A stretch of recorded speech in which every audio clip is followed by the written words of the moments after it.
Buenas noches con todos los participantes aquí. CPA Sosemun presenta la ponencia virtual de asma a cargo del universitario Diego Vargas Torres, coordinador CPA de la región centro de la Universidad Científica del Sur, ¿no?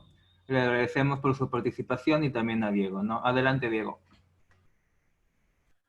Sí, gracias por la presentación. Gracias, chicos, por estar conectados. Como ya me dijeron, mi nombre es Diego Vargas. Yo soy alumno de sexto Universidad Científica del Sur. Sí, vamos a aclarar esto antes de empezar para no causar malos entendidos. Yo no soy doctor todavía, soy estudiante como ustedes, soy compañero de ustedes, pero trato un poco de reforzar algunos conocimientos que puedo un poquito más claros, ¿no? Y así me ayuda a repasar a mí también.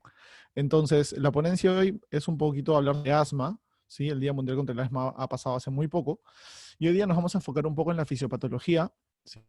Vamos a hablar un poquito del tratamiento que nos da la GINA 2019, ¿sí? Ya hay una 2020, todavía no está traducida al español, pero ya hay una 2020, ¿sí? Y nada, vamos a hablar un poquito de asma. Si tienen alguna duda durante el proceso, si de repente hablo muy rápido, si de repente no se entendió lo que dije, con toda confianza prenden el micrófono y me interrumpen, y feliz de repetir las cosas o feliz de resolver sus dudas hasta donde pueda, ¿no? Si por alguna razón no sé alguna respuesta, te voy a decir con toda sinceridad que no me la sé porque no soy especialista, ¿no? Pero nada, vamos a ver un poquito de asma, y como les dije, cualquier duda que tengan me van avisando, ¿sí? Como les dije, la charla de hoy digamos, la presentación de hoy día está basada en la GINA 2019, ¿sí? Que ya está traducida al español, y vamos a hablar un poco de mayores de 5 años, ¿sí? Los niños son un caso especial. Recuerda que para tú poder diagnosticar asma, y vamos a intervenir para hacerlo un poquito más fluido, para poder diagnosticar asma, ¿a partir de los cuántos años tú podrías diagnosticar asma? ¿Quién sabe?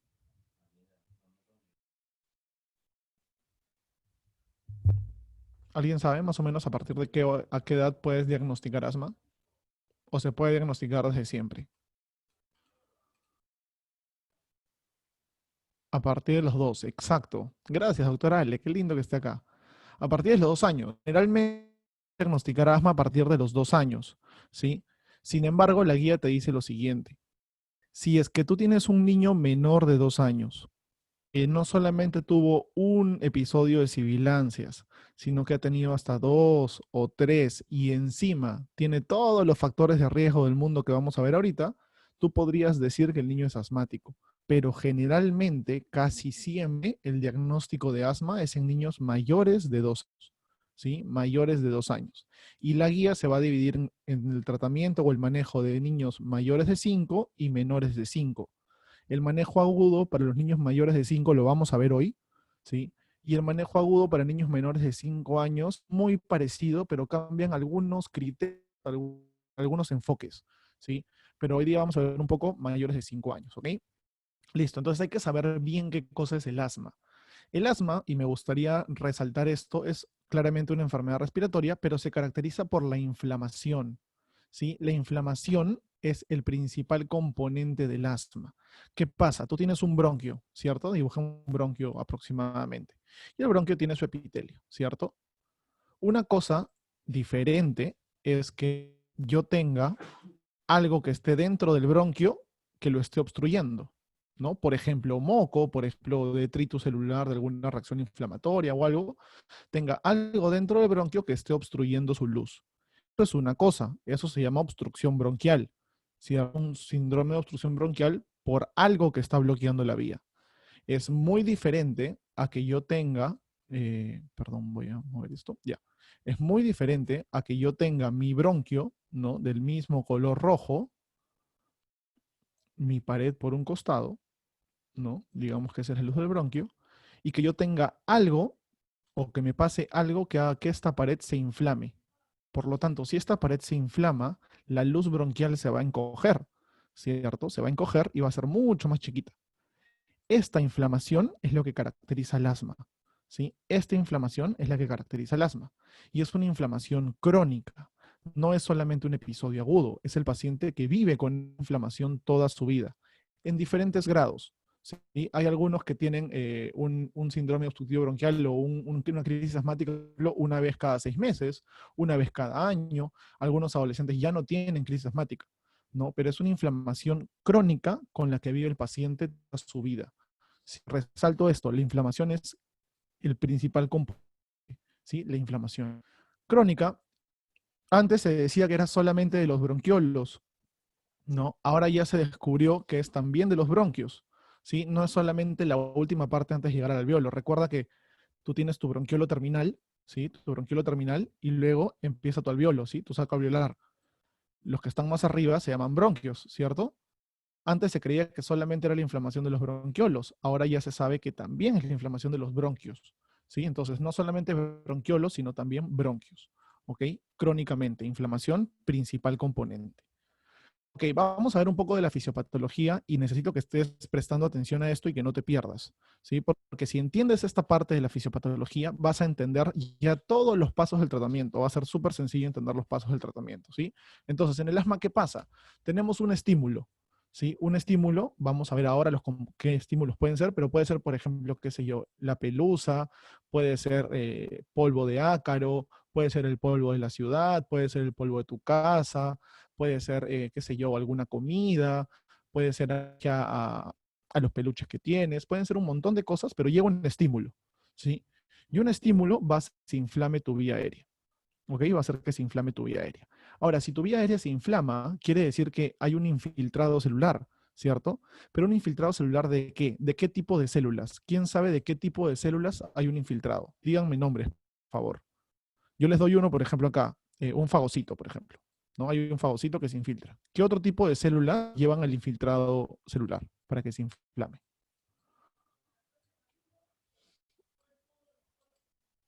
Los veo bien participativos hoy día, chicos, ¿ah? Bueno, y aquí nadie quiere participar, seguiré yo. Hay una infiltración de fagocitos, de macrófagos y de diferentes tipos de células en en esa misma vía aérea, ¿sí? Pero la que más nos importa ahorita es la infiltración de los linfocitos T helper 2. ¿Ok? Tenemos una infiltración de linfocitos T helper 2. Ahora, todas estas células, incluidos los linfocitos, van a empezar a secretar algo llamado interleuquinas o interleucinas o citoquinas, varios nombres para lo mismo.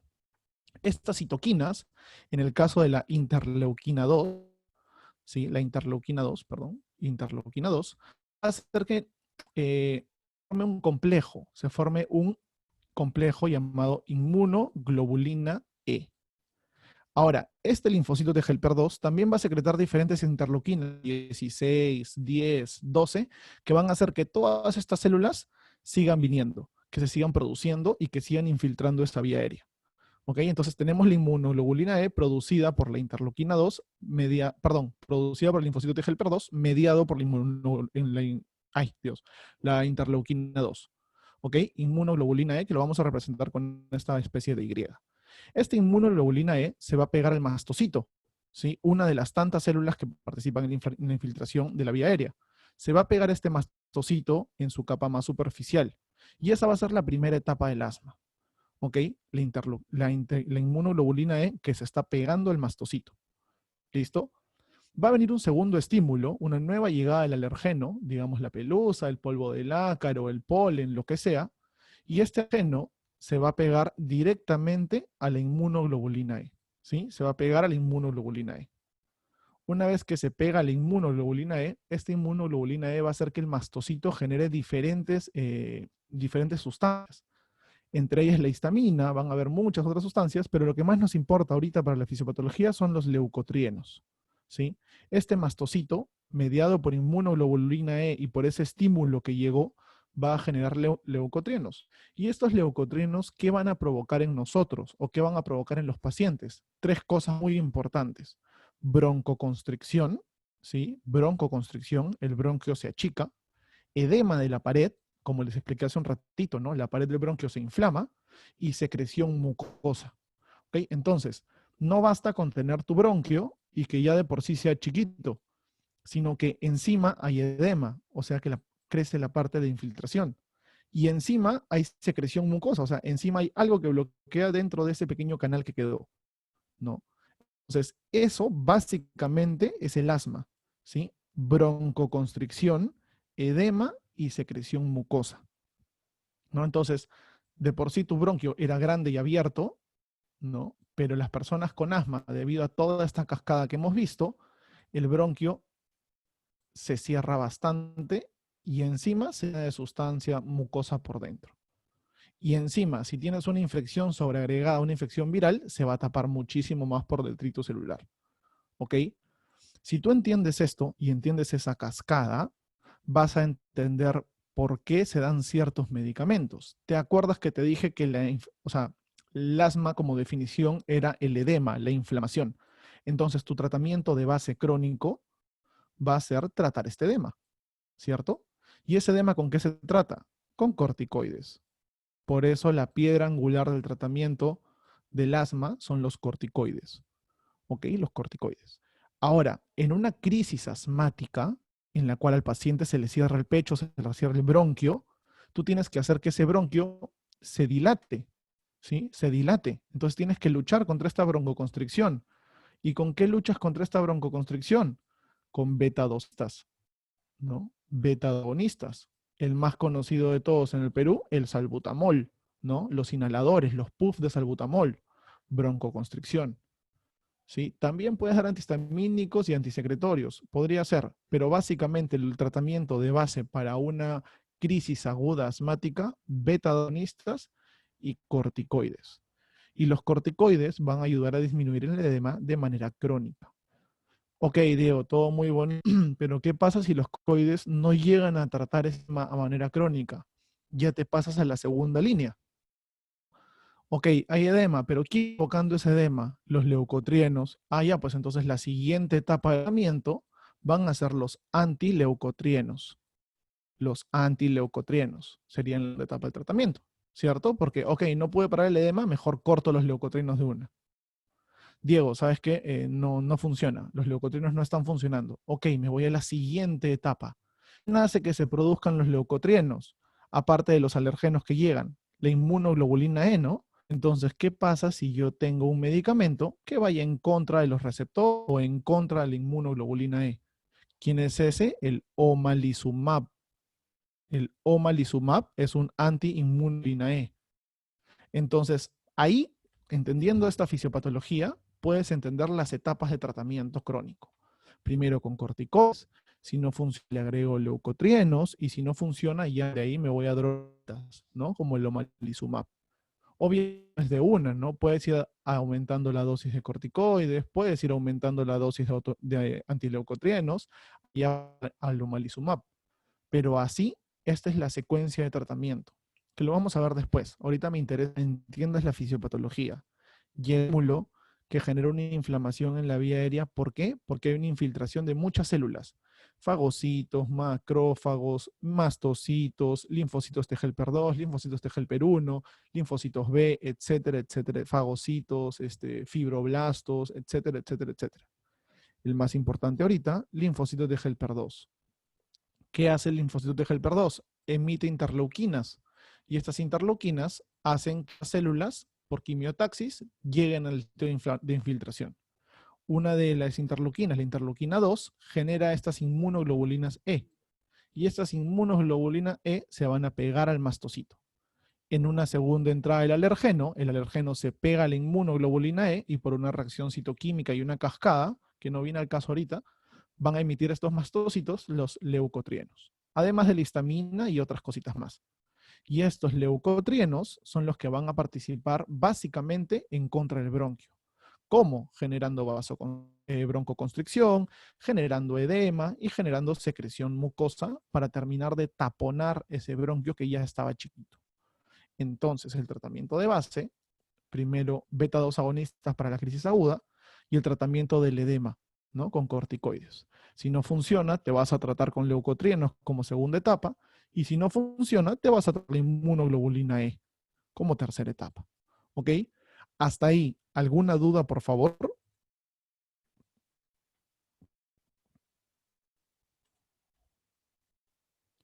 Ok, no hay dudas. Excelente. Sigamos. Entonces, ¿cuáles pueden ser los desencadenantes? Ah, mira, hay algo en el chat. Bien. Ok, todo bien. Excelente, chicos. ¿Cuáles son los desencadenantes del asma? ¿Alguno de ustedes que tenga familiares asmáticos o sea asmáticos, ¿qué cosas les producen las crisis asmáticas? ¿Cuáles son los desencadenantes? ¿Alguien sabe o tiene alguna idea de algún desencadenante que pueda haber? Polen, ya, bien, el polen. ¿Qué más? ¿Qué más aparte del polen? ¿Qué otra cosa es una sustancia alergena muy fuerte? O que ustedes conozcan. El polvo también, sí, el polvo. ¿Qué otra cosa? El maní, sí, también el maní. Y miren, vamos a ver justo eso. Primero, los animales. Generalmente los animales con pelos, ¿sí? Los animales con pelos. Yo no soy fan para los gatos, de hecho los detesto, pero son los animales que, junto con los perros bastante peludos, eran muchas reacciones asmáticas, ¿no? ¿Por qué? Porque algunos pacientes son alérgicos al pelo del animal, ¿sí? ¿Qué otras cosas pueden haber? El moho. El moho de las casas, de repente no es una casa que se limpia bien, de repente es una casa muy húmeda, ¿no? El moho también es un desencadenante del asma. El polen, ¿sí? No solamente el polen de las plantas, el polen que producen las abejas también es un desencadenante del asma. ¿Qué otra cosa? Vamos a ver, el ácaro. Ahora, mucha gente cree que el ácaro en sí es el que te causa la alergia, pero no es así. Es la muerta del ácaro que se descascara o se desescama, va a ser la que te produzca a ti la reacción alérgica. ¿Sí? No va a ser el mismo ácaro en sí, sino su piel muerta. ¿Ok? ¿Qué más? Acá traté de ejemplificar los cambios de clima. ¿Sí? Acuérdate que tú en el frío, nosotros como seres humanos, en el frío estamos con las defensas más bajas que cuando estamos en el calor, por una cuestión fisiológica. Entonces, por eso es que la gente se enferma más en el frío, ¿no? Son más propensos a desarrollar enfermedades respiratorias en el frío.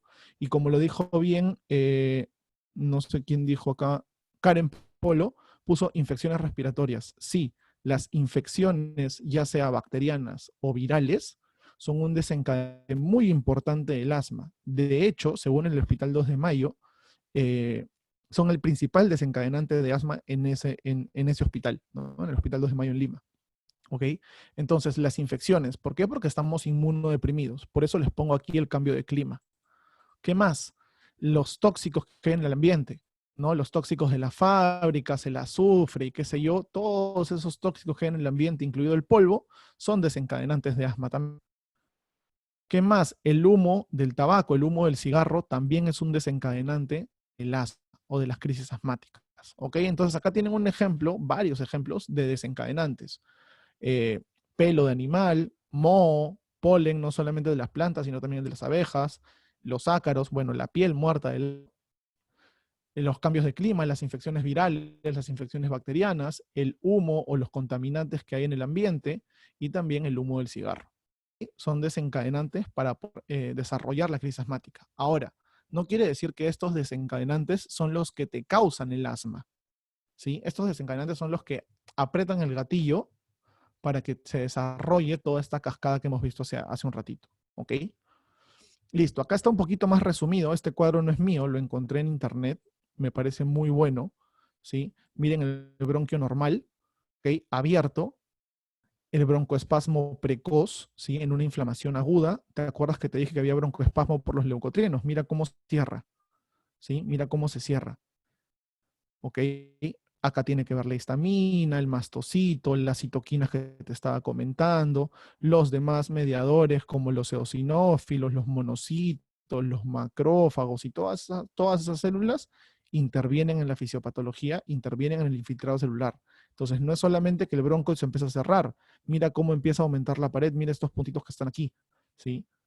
Al final, en una infección crónica como es el asma, va a haber un infiltrado de fibroblastos.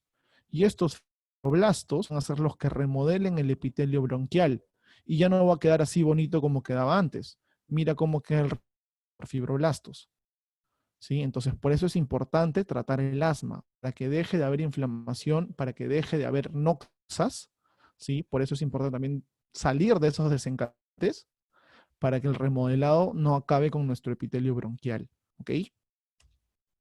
¿Cuál es la sintomatología de un paciente con asma?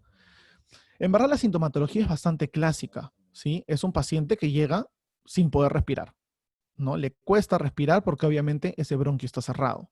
Y si al paciente le cuesta respirar, obviamente va a estar sudoroso y obviamente va a estar ansioso, ¿no? No creo que nadie no se ponga ansioso si es que no puede respirar, ¿no? Se ponen ansiosos, empiezan a sudar. ¿Qué más? Acuérdate que ese bronquio, aparte de cerrado por mocos, por mucosidad, está cerrado porque hay broncoconstricción. Por lo tanto, el aire que pase va a generar un sonido. Ese aire que pasa y ese sonido se llaman sibilancias. Te lo ejemplifico acá. Mira, si se ve mi pantalla, o sea, mi cara, espero que sí. Si yo agarro y en un tubo de papel yo soplo de manera normal, yo voy a soplar y va a pasar normal el aire porque hay un gran espacio, ¿sí? Pero si este mismo tubo, por alguna razón, yo lo reduzco de tamaño, ¿sí? Yo lo reduzco de tamaño, el sonido que yo emita va, perdón, el aire que yo expulse va a ser un sonido porque el espacio es más pequeño, ¿sí? Estoy metiendo la misma cantidad de aire, pero en un espacio más pequeño. Por eso es que se generan las sibilancias, ¿ok? Porque el bronquio está colapsado, el bronquio está más pequeño, ¿ok? Listo. ¿Qué más? El paciente puede venir con tos, ya sea con flema o sin flema, ¿no? Generalmente con flema los pacientes que están sobreinfectados, ¿no? Lógicamente. Y me gustaría hacer una cápite aquí, ¿sí? Hay un video de YouTube que habla sobre, no me acuerdo de quién es, pero habla sobre ruidos pulmonares, ¿sí? Acuérdate, por favor, que tienes tu bronquiolo terminal y tienes tu alveolo al final, ¿sí? Si tú tienes aquí al final en el alveolo, por ejemplo, detritus celular, ¿no? Acuérdate que siempre en una guerra hay los buenos y los malos. Y cuando se pelean los buenos contra los malos, siempre hay muertes, ¿no? Igualitos en tu cuerpo. Está el virus o la bacteria versus tu sistema inmune, ¿no? Tu sistema inmune. Y cuando se pelean estos dos, van a haber muertes. Muerte celular. Esa muerte celular se llama detritus celular. Y ese detritus celular, por alguna infección, por ejemplo, una infección bacteriana, se coloniza aquí en el alveolo, ¿sí? Entonces, cuando el aire ingrese al alveolo, ¿sí? Cuando el aire ingrese al alveolo, estás respirando, el aire va a ingresar, va a pasar sin problema, pero cuando ingrese al alveolo, cuando llega al final de la inspiración, va a levantar todo este detritus y va a generar un sonido. Ese sonido se llama crépito, ¿sí? Crépito o crepitante, ¿sí? Crépito o crepitante. ¿Qué te traduce el crépito? Que hay un daño en el alveolo. Entonces, si hay un daño en el alveolo, no puede ser asma, porque el asma, ¿dónde era el daño? Bronquial, ¿cierto? En el bronquio o bronquiolo terminal.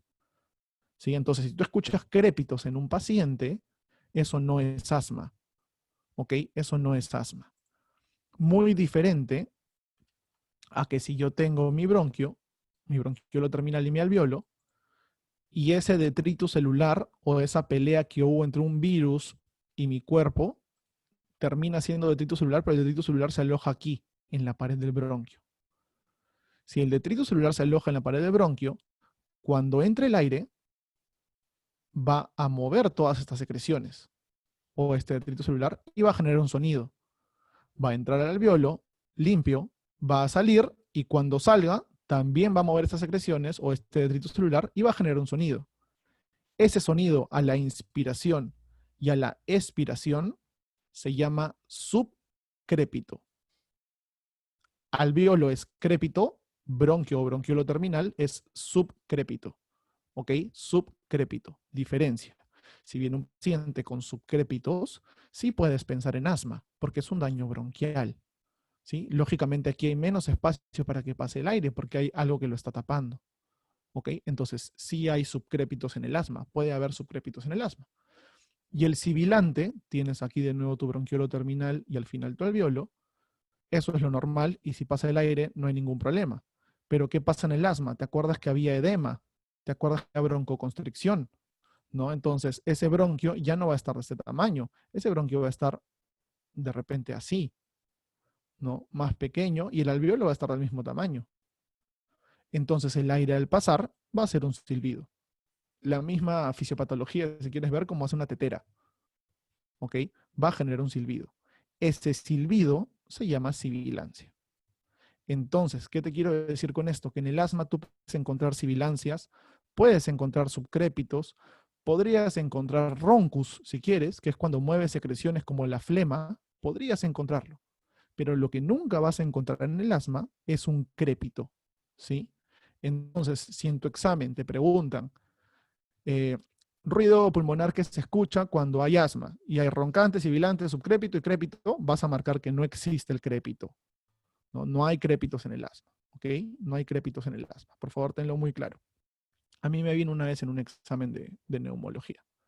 En fin, quería dejar claro eso un ratito para seguir continuando con asma, ¿sí? Entonces, el paciente viene ansioso, sudorativo, ¿no? Dificultad para respirar, sibilancias, obviamente tiene dolor torácico, porque imagínate, es un niño que no puede, un adulto, un joven, que no puede meter la misma cantidad de aire porque hay una broncoconstricción. Entonces tiene que respirar más veces para poder contrarrestar esto, ¿no? Y al respirar más veces va a utilizar más paquetes accesorios musculares. Y si utilizan más músculos, que no son músculos que utilizan normalmente para respirar, van a cansarse en algún punto y van a generar dolor torácico. ¿Sí? Van a generar dolor torácico. Ahora, cuando un paciente llega con asma o con cualquier patología, digamos, respiratoria, la dificultad respiratoria tú la puedes medir con 4 componentes. ¿Sí? El primero, ¿qué hace un niño o una persona cuando no puede respirar bien? Empieza a respirar más rápido, pues, ¿no? Taquipnea. Empieza a respirar más veces, más rápido. Es el primer signo de compensación. ¿Qué pasa si el niño o el paciente respira más rápido, pero aún así le falta y tiene dificultad para respirar? Empieza a compensar ¿con qué? Con los músculos accesorios. Músculos accesorios, también llamados paquetes intercostales. Y los paquetes intercostales son 3, ¿no? Son 3. Uno es el subclavio o supraclavicular o subclavicular, el otro es el intercostal y el otro es el subcostal, ¿no? Entonces el niño empieza primero contrarrestando con el subcostal, luego con el intercostal y finalmente con el clavicular, ¿no? Entonces va de manera ascendente, pero son 3 paquetes accesorios, ¿no? Entonces tenemos la taquipnea, tenemos los músculos accesorios. ¿Qué otra cosa puede hacer el niño para compensar? El aleteo nasal, ¿no? El niño empieza a abrir más las narinas, empieza a abrir más la fosa nasal para que entre más aire. Es una de las últimas compensaciones. Y la última de todas es el quejido. El niño antes de chocarse, o el paciente antes de chocarse porque ya no puede meter más aire, hace un quejido característico. ¿Cómo es el quejido, Diego? Cuando lo escuches nunca te vas a olvidar. Trata de pegar tu lengua a tu glotis ahorita. Y así trata de respirar. Va a sonar algo parecido a esto. ¿No? Porque no pasa el aire. Ese quejido te dice que el niño está a punto de chocarse. Entonces, tenlo muy en cuenta. Ese niño está a punto de irse ya.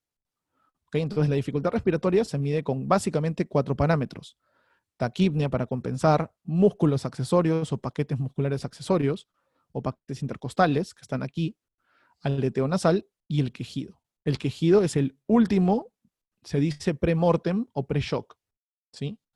Listo. Entonces no te olvides la clínica del paciente. Dificultad para respirar, sibilancia, dolor torácico, tos con o sin flema, y lógicamente por todo lo que está pasando el paciente, está ansioso y está sudorativo. ¿Ok? Listo. Mira este algoritmo de la GINA, ¿sí? De la guía de la iniciativa contra el asma. Mira, por favor. Tienes un paciente que llega a tu consultorio o llega a tu emergencia y tú ves que el paciente tiene los síntomas típicos de asma. Ok, si tiene los síntomas típicos de asma, empiezo a explorar la historia clínica. ¿Qué tengo que ver? Historia familiar. Le preguntas al paciente o a sus familiares. ¿Alguno en casa tiene historia de asma? El mamá, el papá, perdón, la mamá, el papá o alguno de los hermanos tiene asma. Sí, doctor, la mamá y el papá sufrieron de asma. Ok, listo.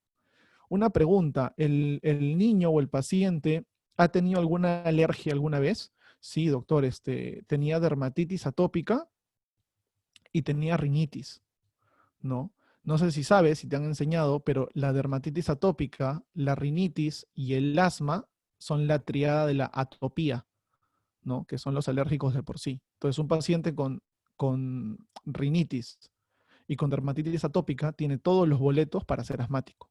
Otro factor de riesgo. ¿Qué otra cosa tengo que ver? Señora, su hijo se enferma mucho en invierno. Sí, doctor, en invierno le da una gripe bien fea, doctor. O no, doctor, le da faringitis. Ah, mire, ese niño tiene las defensas bajas. Otro factor de riesgo, porque acuérdate que los virus y las bacterias son factores desencadenantes de asma. Entonces vas a ver toda la historia clínica del paciente. Y si la historia clínica respalda tu diagnóstico de asma, vas a seguir evaluándolo con el diagnóstico confirmatorio. ¿Cómo hago el diagnóstico confirmatorio? Con una espirometría. Si la espirometría me sale positiva para asma, empiezo a tratar crónicamente para asma. ¿Ok? Ahora, si este paciente llegó en emergencia, el manejo ya no voy a esperar a hacer una espirometría, pues no. El manejo de emergencia es con beta 2 agonistas, con SABAs, Short Action Beta Agonist, o sea, salbutamol, y corticoides inhalados.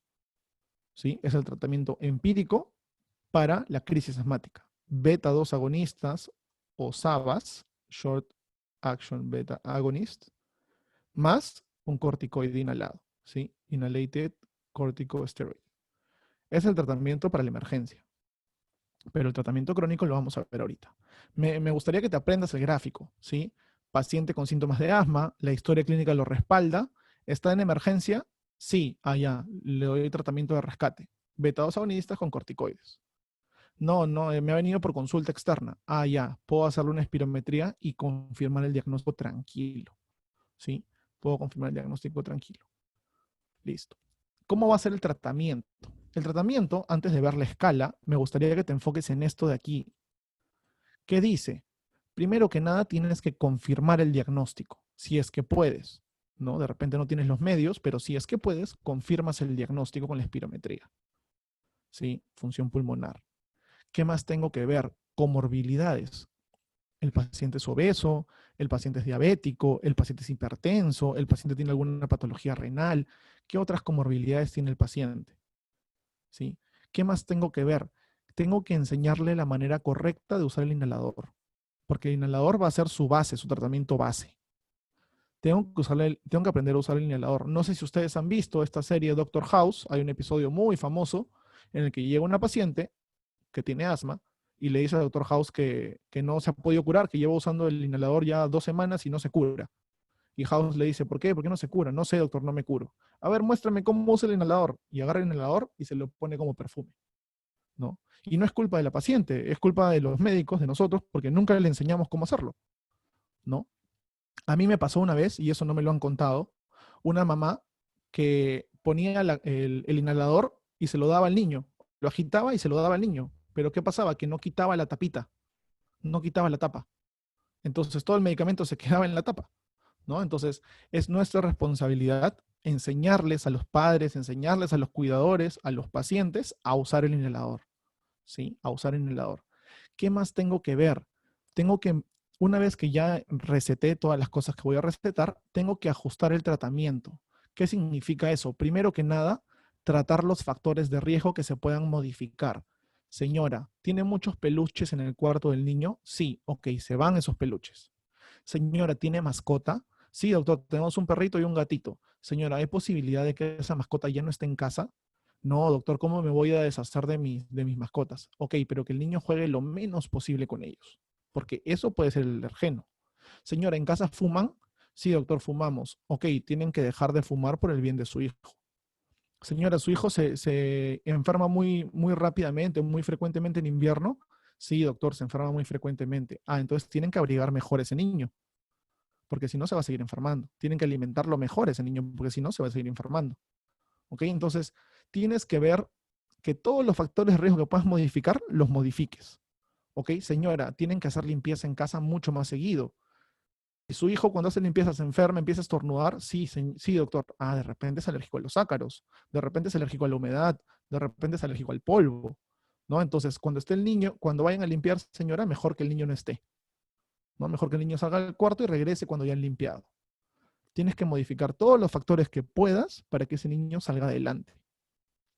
Hay algunos niños, o algunos doctores, mejor dicho, que antes les recetaban a los niños de que no podían comer ninguna comida de estas chisitos, chistris, doritos, todas esas cositas, no podían comer ninguna porque esos eran los factores de riesgo para el asma y que esos eran los desencadenantes del asma. Entonces el niño, el pobre niño, se iba a una fiesta infantil y no podía comer chisito, no podía comer papita, no podía comer lo otro y no vivía una infancia feliz, ¿no? Entonces, esos no son los factores de riesgo del asma. Ahora, si el niño es claramente alérgico a alguno de estos componentes, que no lo coma, pero en general puede comerlos tranquilamente. Tampoco te digo que almuerces doritos, chisitos, papitas, ¿no? Pero no es algo que vaya a comprometer la vida del paciente. Entonces, tampoco es prohibir por prohibir, ¿sí? Como te dije, las estrategias no farmacológicas, educación sobre los medicamentos que vas a dar y darle los medicamentos. E ir evaluando la respuesta. Han mejorado los síntomas, ha habido exacerbaciones, ha habido crisis, cómo va todo, hay efectos secundarios, está mejorando la espirometría o no, el paciente se siente cómodo, se siente bien. Le tengo que explicar, aquí me olvidé de decirte, tienes que explicarle cuáles son los objetivos. Tienes que decirle, señor, señora, o niño, o quien sea, el asma no se cura. ¿Sí? El asma no se cura, es una enfermedad con la que usted vive. De repente puede hacer que entre en remisión, que entre en un estado latente. Eso podría ser. Pero el asma no se cura. Entonces, nuestro objetivo es que reduzca los síntomas primero y luego tratar de que entre en latencia.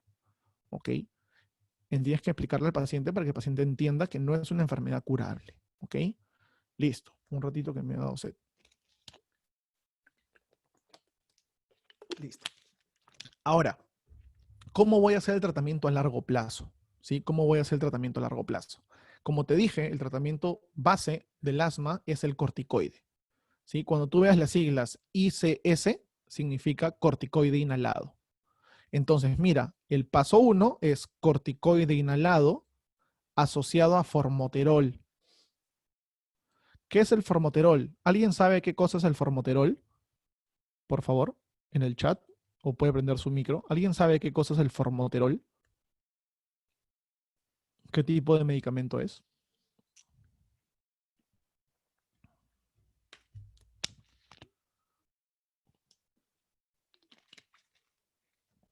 Nadie sabe qué es el formoterol, no les creo.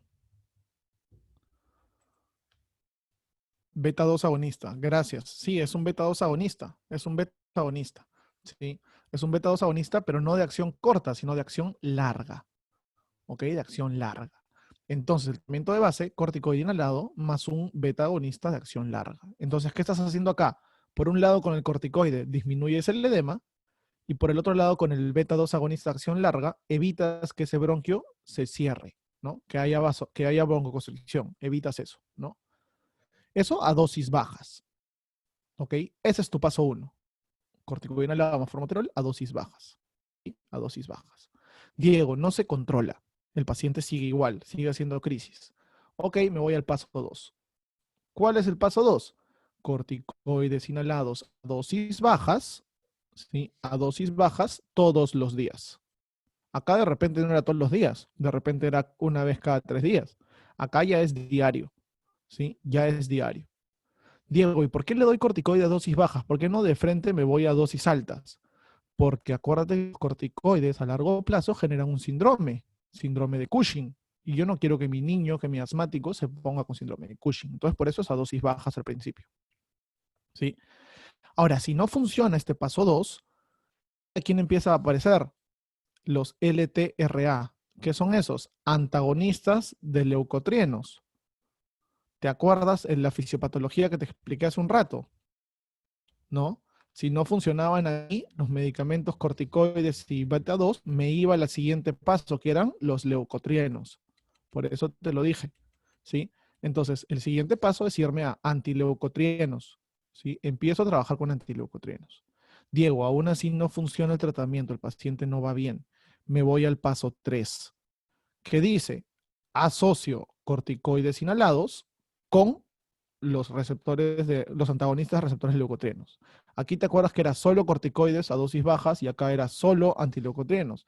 Ahora los asocias en el paso 3. Ahora los asocias. Si no funciona, subes la dosis intermedias.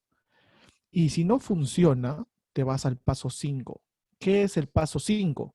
Aparte de dar las dosis altas de corticoides y de antileucotrienos, mira, antiinmunoglobulina E. Antiinmunoglobulina E, el omalizumab que te había comentado al principio. omalizumab. ¿Ok? El omalizumab. Y aquí, y quiero hacer mucho hincapié en esto, acá hay investigación fenotípica. ¿Qué sucede? En la fisiopatología que yo te expliqué, te hablé mucho del linfocito T helper 2. Pero te acuerdas que te mencioné que habían otras células que estaban aquí. En el asma se ha encontrado de que existen fenotipos, o sea que hay células en cada tipo de asmático que se expresan más que otras. Por ejemplo, en un asmático puede ser que se exprese más el eosinófilo que el linfocito T helper 2. Y toda la cascada que genere el eosinófilo va a ser lo que complique al niño. Por lo tanto, si es el eosinófilo y yo le estoy dando antileucotrienos, de repente no le van a hacer mucho, pues no, porque la crisis asmática que tiene este niño o el asma que tiene este niño es más por eosinófilos. Entonces voy a dar medicamentos especializados para cada uno. ¿Sí? Eso se le llama fenotipicación del asma. Hay que ver qué fenotipo tiene el asma. ¿Ok? Eso es cuando ya, no, cuando ya es resistente a todos los otros tratamientos. ¿Listo? Hasta ahí, chicos, ¿alguna duda, por favor? Ahorita vamos a ver manejo agudo de crisis, pero hasta ahí, ¿alguna duda sobre el tratamiento crónico?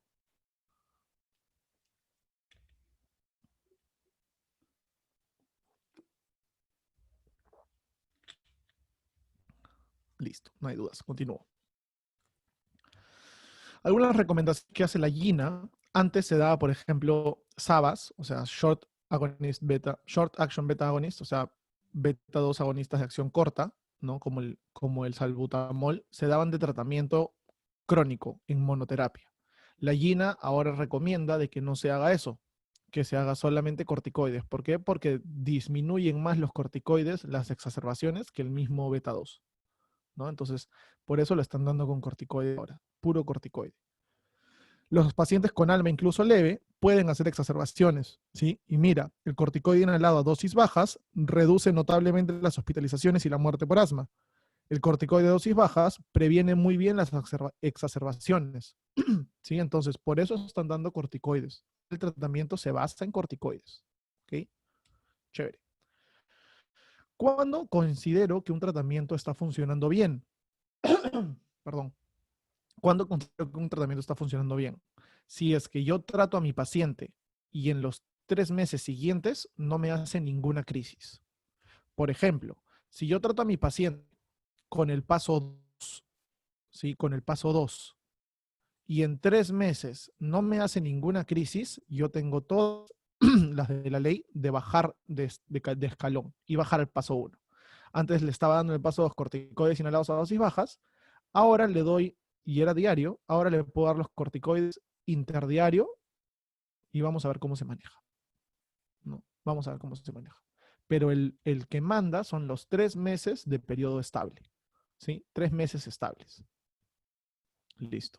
Acá hay algunos ejemplos de medicamentos, ¿sí? Los corticoides inhalados de corta acción, salbutamol es el preferido en el Perú. Los de larga acción, el formoterol. Y los corticoides inhalados que más se usan, la fluticasona y el budesonida. Mejor han ido los estudios con budesonida, ¿sí? Así que se prefiere usar budesonida.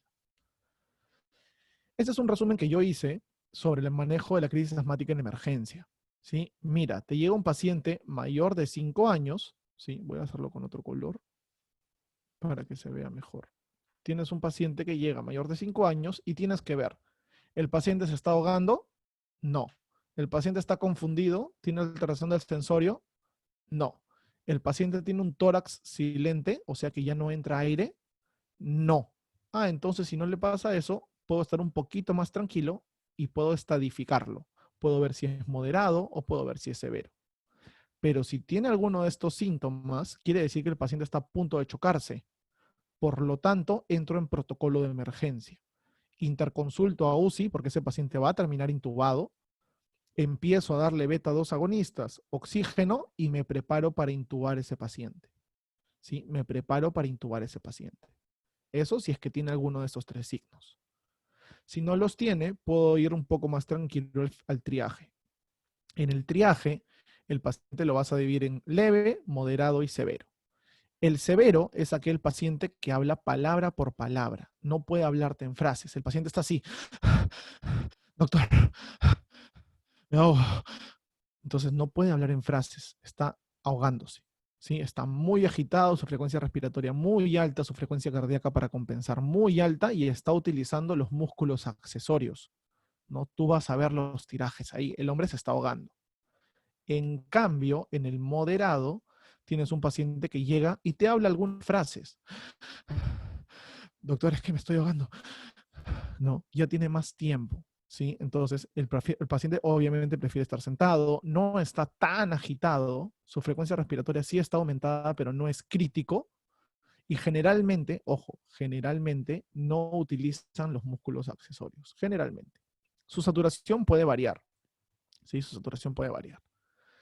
Para ambos, vamos a ver primero moderado, pero para ambos, el tratamiento es con beta agonistas de acción corta. En el caso de los moderados, utilizo mi beta agonista de acción corta, controlo la saturación de oxígeno, empiezo a darle corticoides, ¿sí? Empiezo a darle corticoides y voy a ver a ese paciente, lo voy a observar. Voy a ver si es que considero usar bromuro de hipatropio, que es otro que contrarresta la broncoconstricción. Entonces, de cajón uso beta 2 agonistas y uso corticoides. En eso se basa el tratamiento de rescate. En el paciente severo voy a usar beta 2 agonistas, ya voy a utilizar bromuro de hipatropio, que va en contra de la broncoconstricción, corticoides vía oral o vía endovenosa, y estos son mis 3 tratamientos de base. Sí o sí le tengo que dar esos 3. Y voy a empezar a considerar utilizar el magnesio endovenoso. El magnesio endovenoso lo que hace va a ser relajar directamente el músculo bronquial. ¿Sí? Los 3 de cajón, de entrada, beta 2 agonistas, bromuro, hipatropio y corticoide. Y reevalúo a mi paciente. Si después de 1 hora el paciente mejora los síntomas y su fracción de expiración ventilatoria es buena, le puedo dar alta. Si al contrario el paciente mejora un poquito los síntomas, pero no tanto y no está tan bien, lo continúo y lo reevalúo. En cambio, si el paciente se deteriora y pasa a una crisis mucho más intensa, me voy a protocolo de emergencia, ¿no? Me voy a protocolo de emergencia y lo preparo para intubación. ¿Ok? Ese es el manejo de una crisis asmática. ¿Sí? Beta 2 agonistas de cajón, corticoide de cajón, y si es muy severo, le doy bromuro hipatropio. Y quiero usar otras drogas, magnesio y demás, tiotropio, todas esas cosas. Pero de cajón, beta 2 agonistas, corticoides y bromuro hipatropio. En un paciente moderado, beta 2 agonistas y corticoides. ¿Sí? El corticoide es la base del tratamiento crónico. Hay que enseñarle a la mamá, a los pacientes a utilizar la mascarilla, ¿sí? Tiene que cubrir toda la nariz, toda la boca, que no se escape el medicamento, ¿sí? Si lo quiero usar, si es mayor, de repente no quiero usar cámara, quiero usarlo directo, primero destapas, y mira, fíjate que está en el gráfico, destapar, es muy importante. Agitas, botas todo el aire que tienes, te metes los 2 o un puff, lo inhalas, ¿sí? Lo inhalas, lo tragas, y te aguantas la respiración por 10 segundos. Pasan 10, 20 segundos y recién puedes botar el aire. ¿Ok? Importante enseñar al paciente a hacer esto. Hay algunas limitaciones que tienen el uso de nebulizadores y el uso de inhaladores que me gustaría comentar con ustedes. ¿Sí? Los nebulizadores, por ejemplo, hay algunos que dicen, ¿no? Oye, Diego, en una emergencia el salbutamol se inhala, o sea, se usa por vía de inhaladores o se usa por vía de nebulizadores, ¿no? En una crisis. La respuesta es la siguiente. Si tú tienes una crisis leve, la guía te dice que uses inhaladores. Si tienes una crisis moderada o severa, la guía te dice que uses nebulizadores. ¿Y cuáles son las limitaciones de cada uno? En el nebulizador, solamente del 2 al 10% de la dosis que tú pones o que tú administras va a llegar hasta el pulmón. Y encima, si es un niño muy pequeño, no va a llegar todo. Si es un niño con disnea muy intensa, no va a llegar todo. Si es un niño que está llorando mucho, tampoco va a llegar todo. Y si es un niño muy pequeño que no soporta que le pongas la mascarilla de nebulización tanto tiempo, se le va a estar quitando, tampoco va a llegar todo al pulmón. ¿Sí?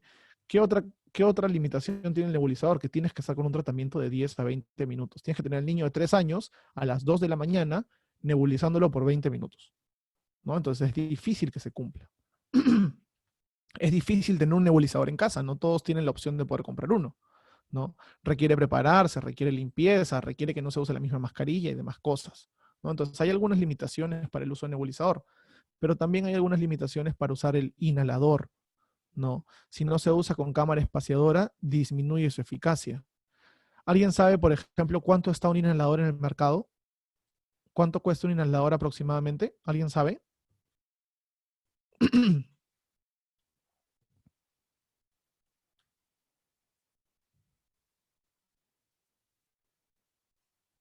A ver, no, no saben. Ya. Un inhalador no de marca, sino normal, genérico, está entre 8 y 10 soles. Con COVID, ponle que esté 12 soles, porque ahora todo ha subido. ¿Sí? No sé si hay extranjeros aquí, pero 12 soles es más o menos $3, si quieres verlo. ¿Ok? Listo. Y el inhalador, dependiendo del uso, te dura más o menos un mes, ponle 2 meses. ¿Ya? Listo. Entonces, 12 soles por 2 meses. Pero como es un niño, tienes que comprarle su máscara espaciadora, ¿no? Tienes que comprarle su máscara espaciadora, con su mascarilla acá y qué sé yo. ¿Cuánto cuesta esta mascarilla? Creo que está como 20 soles, ¿sí? Y te dura aproximadamente un año. Entonces tú tienes que decirle a la mami que tiene que gastar 20 soles en un año más cada mes 12 soles, 12 soles, 12 soles, 12 soles, 12 soles. Eso aumenta el costo. Y para algunas personas no será mucho, pero para otras sí es bastante costo, ¿no? Entonces, el inhalador aumenta el costo y el hecho que el costo encarezca el tratamiento, ¿no? Que valga la redundancia, que la cámara encarezca el tratamiento, hace que mucha gente no lo siga, ¿sí? Además, del inhalador, el 10 al 25% de la dosis se aloja en el pulmón, ¿sí? No es todo tampoco. ¿Okay? Entonces, también hay contras del uso del inhalador, pero de que se tiene que usar, se tiene que usar, ¿sí? Ahora, este es un artículo muy bueno, ya me estoy excediendo el tiempo porque tengo que dictar una clase después, pero este es un artículo que habla sobre los mitos y creencias del asma, o sea, con respecto al tratamiento. Hay mucha gente que dice, mira, el asma produce paro cardíaco, perdón, los tratamientos del asma producen paro cardíaco, porque estás usando beta 2 agonistas y los beta 2 agonistas aumentan la frecuencia cardíaca, o sea que te dan taquicardia. Sí, es cierto, te aumentan la frecuencia cardíaca, pero es una frecuencia leve, pues, ¿no? No es tan guau. Y tampoco es que vaya a ser por toda la vida, es solamente transitoria. ¿Sí? Entonces, no, esto es una mentira, no te producen parada cardíaca, ¿sí? ¿Qué otra cosa dicen? Que causan dependencia. Mentira, los fármacos no causan dependencia. O sea, los fármacos contenidos en el inhalador no causan dependencia, ¿sí? Lo que sí es que si el niño o el paciente ve que cada vez que se está ahogando, el inhalador lo salva, obviamente lo va a utilizar cada vez que se ahogue. Pero eso no es dependencia, es instinto de supervivencia, ¿no? Entonces, tampoco causan dependencia. Alteran la conducta. Hay estudios que afirman, estudios que han comprobado que el salbutamol se asocia a mayor TDAH, ¿no? Se asocia a mayor TDAH. Hay otros estudios que no encontraron asociación, ¿no? Pero nosotros en nuestro país no tenemos ningún estudio que te diga que sí, ¿sí? No, no hay ningún estudio que lo confirme, pero tampoco que lo niegue. Perdón, pero tampoco que lo niegue, ¿sí? Entonces, para que lo tengas en cuenta. ¿Qué otra cosa? Dicen que el inhalador o el tratamiento para el asma te hace crecer menos. Y no es cierto. Lo que pasa es que los niños con asma, ojo, los niños con asma, no que se tratan, sino con asma, de por sí ya crecen menos. ¿Sí? Entonces no es culpa del tratamiento, es culpa de la enfermedad en sí que por alguna razón hace que crezcas menos. Pero no es el tratamiento, es la enfermedad de asma que producen sobrepeso o obesidad. No es difícil, no es raro ver niños o pacientes obesos con asma, pero no es que el asma les haya causado obesidad o que el tratamiento les haya causado obesidad. Es que muchas veces los pacientes asmáticos no pueden hacer deporte porque tienen miedo de ahogarse. Y al no hacer deporte, incrementan su peso porque comen y comen. Pero no es que el tratamiento los haya aumentado de peso, sino es el simple curso de su enfermedad, que no debería ser tampoco, ¿no? Los asmáticos pueden correr, pueden salir a nadar y todo lo que quieran. Siempre con moderación y con su Ventolin, con su inhalador a un costado por si acaso. Alteran el coeficiente intelectual. No hay ningún estudio que demuestre eso, es totalmente mentira. Y ahora, siempre van a haber pacientes que te dicen, doctor, pero a mí la comadre me ha dicho que use las plantas medicinales. Mira, este es un estudio de la OMS, de la Organización Mundial de la Salud, hecho en el Perú. ¿Qué te dice? Te dice que el 80% de personas en nuestro país confían en las plantas medicinales. Ok. Del 50% de la población que tiene asma, perdón, de toda la población que tiene asma, el 50% de ellos utilizan plantas medicinales para el asma. ¿Qué plantas usan? El eucalipto, asmachilca, verónica y mático. De estas 4 que se utilizan más para el asma, las únicas que están registradas como plantas medicinales en el Perú son el eucalipto y el mático. Pero ojo, están registradas como plantas medicinales, no como plantas que van con el tratamiento de asma. Puede ser, no te lo niego, que el eucalipto ayude. Podría ser. Puede ser de que el mático ayude o el tico ayude. Puede ser, pero no hay nada demostrado. Entonces, si una paciente te dice, doctor, ¿puedo usarle plantitas y ponerla en el pecho de eucalipto? Señora, si usted quiere hacerlo no hay ningún problema. Si usted quiere hacerlo no hay ningún problema. Yo lo único que le digo es que no deje de usar el tratamiento que yo le doy. Doctor, pero mi comadre se curó solamente con plantitas. Bueno, señora, esa es su decisión. Yo le digo, no hay nada que mejore el tratamiento con corticoides. No hay nada más. Si usted a mi tratamiento con corticoides quiere añadir a las plantas, yo no tengo ningún problema, porque no hay nada que me diga que sean malas contra el cuerpo. Pero el corticoide no me lo deja. ¿Sí? Así es como tienes que decirle a la paciente. Perfecto.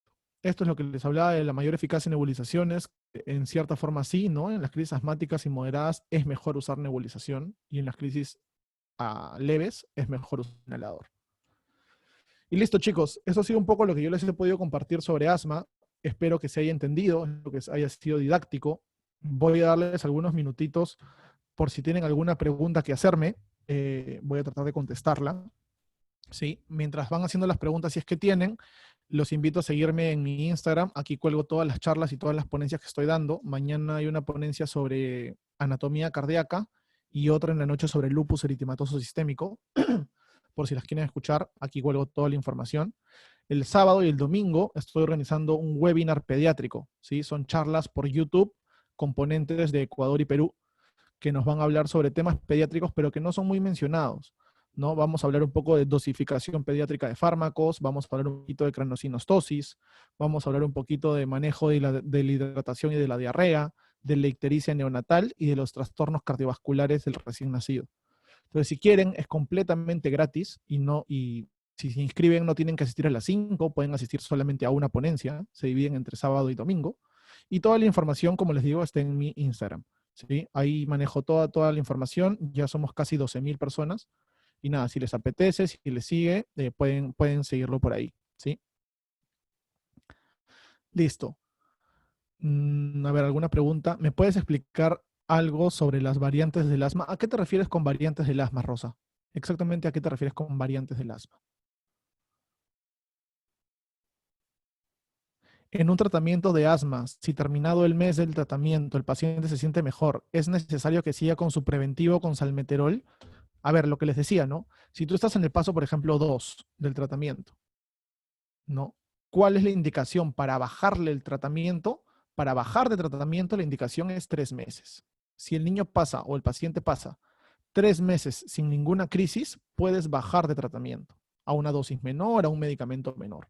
Y si estás en el primer paso, en el paso 1, y pasan 3, 6 meses y el paciente no tiene ninguna crisis, puedes retirar el tratamiento. ¿Sí? Puedes retirar el tratamiento. ¿Cuánto porcentaje del medicamento dijo que llegaba al pulmón del inhalador? Hasta el 20%. Hasta el 20%. Sí. Y del nebulizador del 2 al 10%. Asma por ejercicio. Buena pregunta. A ver, el término asma por ejercicio no es, o sea, yo no considero que sea un término correcto. El asma, perdón, el ejercicio lo que va a hacer es que el paciente obviamente respire más rápido. ¿Sí? Respire más rápido. Acuérdate que el asma es una inflamación crónica de los bronquios. Por lo tanto, esos bronquios del paciente asmático no son como los bronquios que tenemos nosotros. ¿Sí? Los bronquios que tenemos nosotros son más dilatados. Los de los pacientes asmáticos son más cerrados. Por lo tanto, si en el ejercicio el paciente necesita respirar más veces, va a tener que meter más aire porque va a necesitar más aire. Pero ahí va a llegar un momento en que no sea suficiente porque ese bronquio está cerrado crónicamente, no por definición. Eso es lo que se dice el asma de ejercicio, que de verdad no es un asma por ejercicio, es que el paciente está necesitando respirar más y no puede meter más aire porque su bronquio no lo permite. ¿Sí? No lo permite. Ahora, como les decía hace un rato, ¿no?